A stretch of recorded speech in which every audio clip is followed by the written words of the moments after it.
today is a terrible day. I hate to be the bearer of bad news, but it's bad.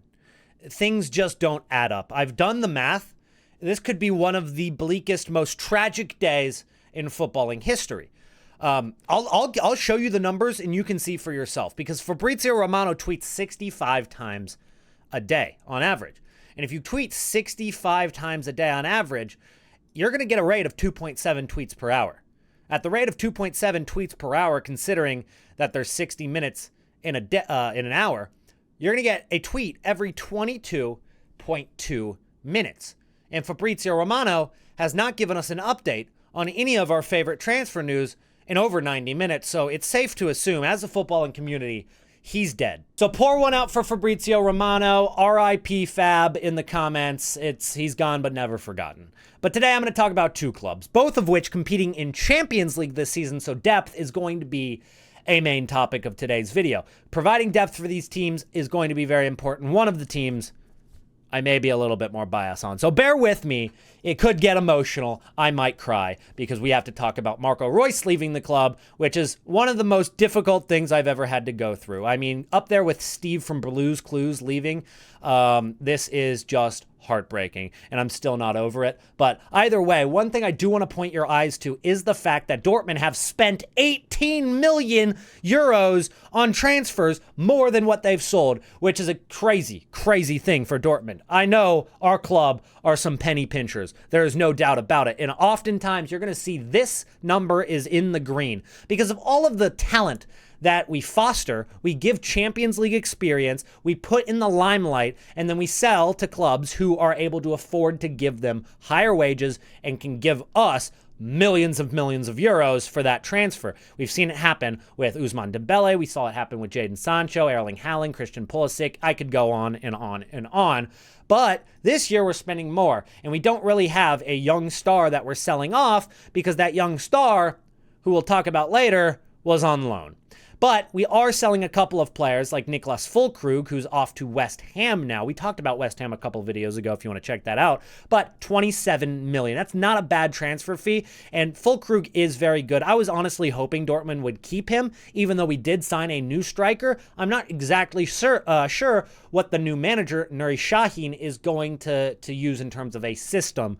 If we could have gone with two strikers, both Füllkrug and Guirassy have one player. I mean, both players good at hold-up play. Guirassy a little bit better at getting in behind. And Guirassy was one of the top scorers in the league last year, where Füllkrug, not so much. He was better in Champions League. Either way, we are up 27 mil there. And then Tom Roth, who honestly would have been good to keep. He had Bundesliga experience now after he went on loan to Holstein Kiel. But now he's going to go to Union Berlin. And that's just not really that ideal for us because now Ben Sebaini is really our only left back on the books. And when you're competing in Bundesliga, Champions League, and you're also competing in DFB Pokal, and you only have one left back, that can be a huge problem, and that is a hole that needs to be filled before the season starts. But now we get into the part of the list that makes me real sad, because Mats Hummels is now without club. And if you did not keep up with the Borussia Dortmunds at the end of the last season, then you're missing out on some really nice reality TV drama. Because what happened at the end of last season, apart from just our Champions League final run where we lost against Real Madrid in the final, was some big drama between Edin Terzic, the manager, and Mats Hummels, the captain. Mats Hummels said, "I'm not returning to the club if this guy is still the manager next season." And even though you can argue, well, didn't they have a good year? Well, you didn't watch the Bundesliga games. It didn't go great. We finished 5th and barely even qualified for Champions League this year because coefficient rankings favored Bundesliga, which added one more club from Bundesliga to get into Champions League, which was Dortmund. So unless we ended up winning the final of Champions League, or the coefficient ranking ended up getting favored to Bundesliga, Dortmund would not be playing in the Champions League this year. And we did lose the final of Champions League. So that coefficient ranking saved us. Either way, that started a lot of drama where Füllkrug even was rumored to have supported Mats Hummels and a couple of other veterans and older players in the team. And so that started a lot of problems. And then Edin Terzic ended up resigning afterwards. Despite making the final of Champions League, he resigned from the position. Didn't get fired, resigned. And the club also said, we're not going to sign Mats Hummels. Nobody is bigger than the club. Nobody is going to, step on the manager, even if maybe you're right. Either way, Mats Hummels is now without a club because they're not going to extend his contract here. And then, of course, the most sad one of them all, Marco Reus decided to leave the club after well over a decade now. And he's my favorite player of all time. So it's definitely sad. Jadon Sancho's loan is over, and Ian Maatsen, the starting left back, is out of the club. So you've got Füllkrug, Hummels, Maatsen, and Sancho, all starters for the team, and then sometimes Royce, depending on the day. They're gone. That's a big core group of the team, and so you're entering what is basically a brand new era of Borussia Dortmund. So let's take a look at exactly what that new era of Dortmund looks like. Well, of course, Nuri Sahin is the new manager, 2 months older than Mats Hummels, so this is a very young manager joining in to Borussia Dortmund. We'll see if he's our Xabi Alonso. Probably not going to be that case because Xabi Alonso is just one of the most spectacular managers I've ever seen, especially with his run with Bayer Leverkusen last season. Still early in his coaching career, so we'll see how it develops, but you cannot deny the talent and how much he's turned around that team. And I'm hoping Sahin can do the exact same thing, and he's got a little bit more of a Turkish staff behind him as well. So, first signing was actually Guirassy. This one was rumored from the end of last season. He's one of the top scorers in Bundesliga from last year.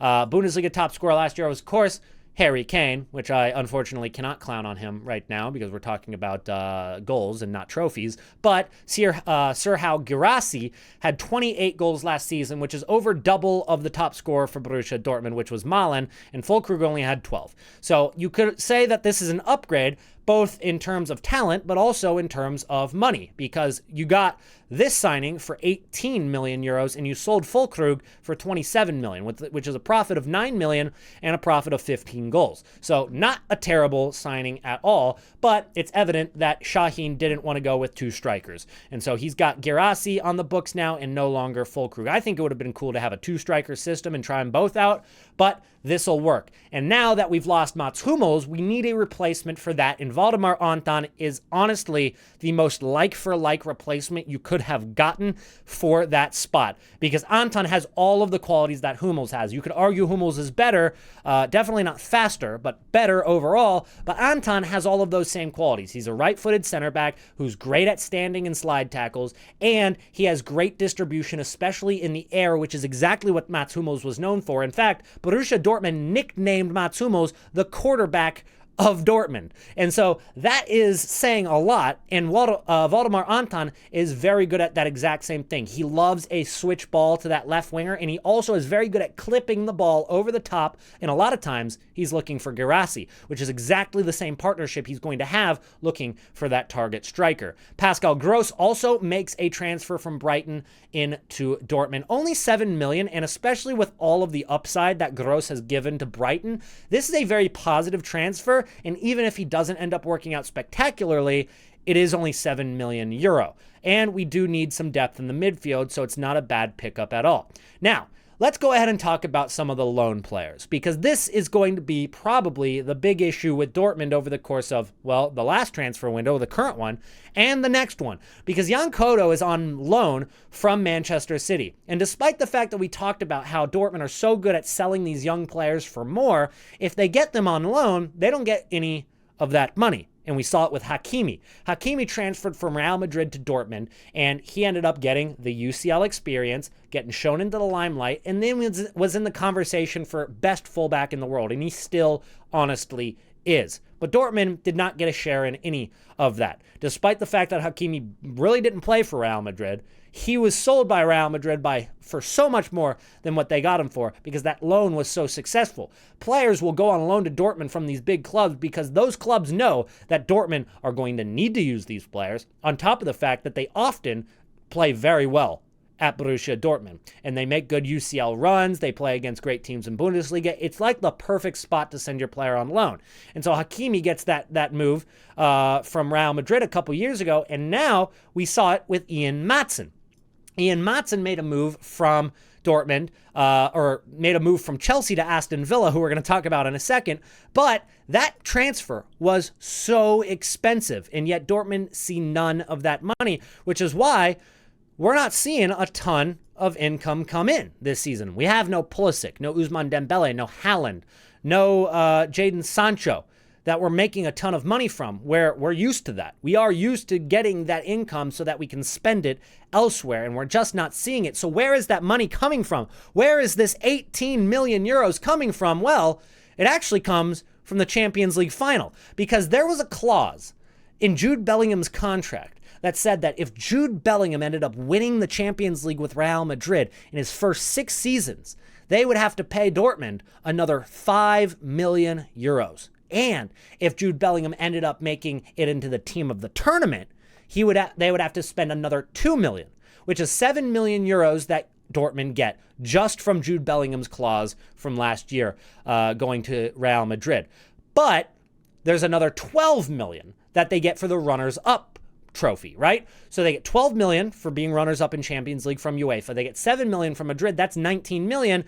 And I think that's why we're seeing just about that number in terms of the overall balance. We're not going to go too much in the red overall. And so that's where you're going to see a lot of that money covered, was that Champions League final. In fact, the craziest stat about it was the fact that if Dortmund ended up winning Champions League, they would have won less money than if they had lost because of that Jude Bellingham clause. The winners get 17 million in prize money.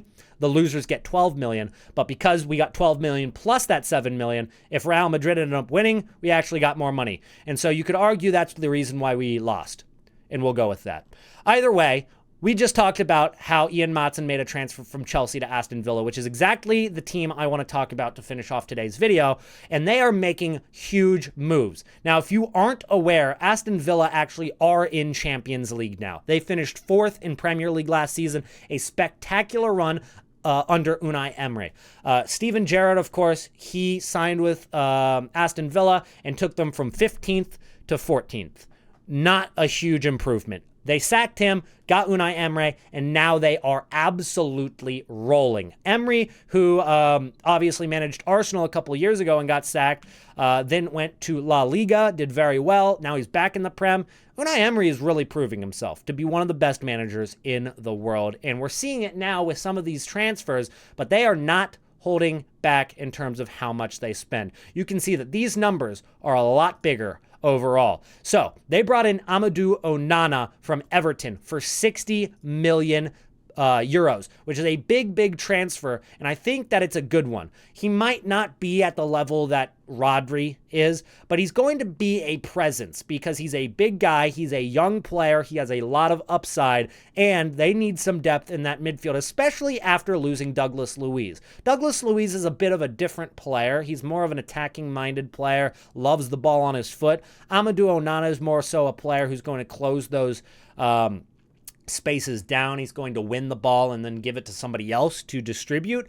But he's definitely going to be a big factor in this Aston Villa team and a big factor in how well they do in Champions League. But Ian Maatsen, who sold for 44.5 million euros from Chelsea, and you know, I normally clown on Chelsea as well because Chelsea have 77 players on their books. This was a good transfer for them. Even though they could have used Ian Maatsen at this point, they have so many players on that first team roster that if you can get 44 million for a player that you were just sending on loan constantly, that's pretty good business. And that's what they did exactly right here. So Ian Maatsen's going to get some Champions League experience again here with Unai Emery. And he's already proven himself, other than the final against Real Madrid, who he could have been directly related to both goals that we conceded, but I digress. Either way, Cameron Archer on the way from Sheffield United, who just got relegated, so he's back in the Premier League again with Unai Emery. And so let's take a look at some of the players that joined this team that could end up being in this squad in the first match day. So they play against West Ham in the first match day, and this is going to be honestly probably one of my favorite matches of the first match day because I think West Ham are going to be spectacular this year. I think Aston Villa are going to be very good this year. And so this game is actually huge to start the season. It's going to be two teams that are honestly going to try to push for top 6 again. Will Aston Villa be able to do that while they now have to worry about another competition and West Ham don't have to worry about that? I think that'll maybe take more shape as the season goes on, and West Ham will be able to make that push because fatigue won't really be an issue for them. They won't have to swap their players out. They will really get to focus on Premier League, whereas Aston Villa will have to focus on the group stage of Champions League. But I do think both of these teams definitely have a chance to push top 6 in the Premier League this year, so this is going to be a great game.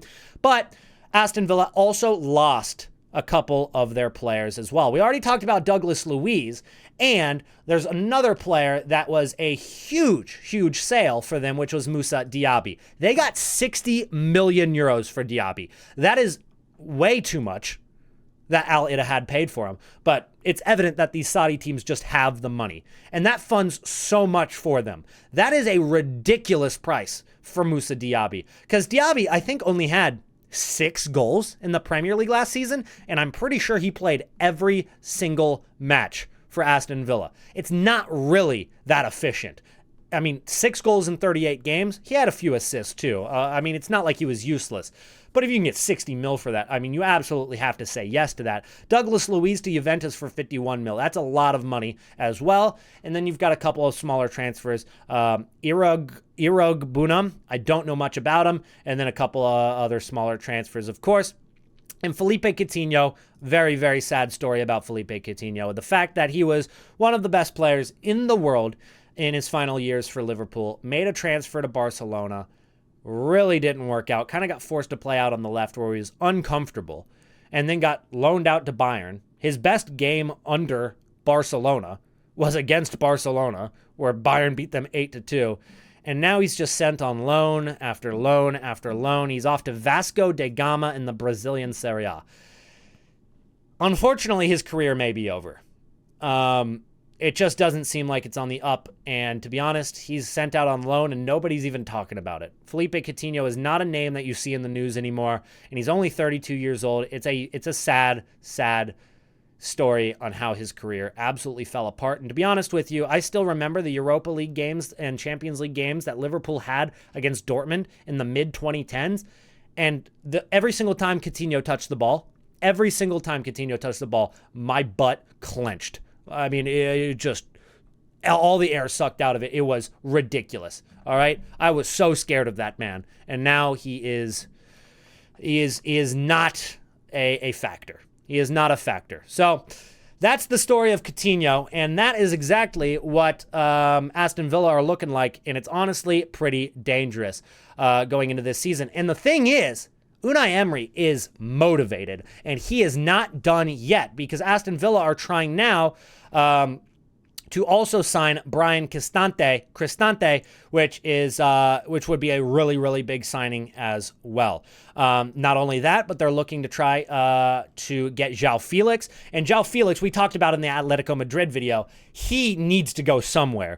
And to be honest, even if he goes to Aston Villa, he's still going to have to fight for a spot. I think he's more likely to get time and get time in the Champions League at Aston Villa than he would be at Atletico Madrid, because at Atletico Madrid, he has to fight out with Griezmann for time, Julian Alvarez for time. He has to fight out with their new signing, Alexander Sorloth, Correa as well, who's been a main player for Simeone.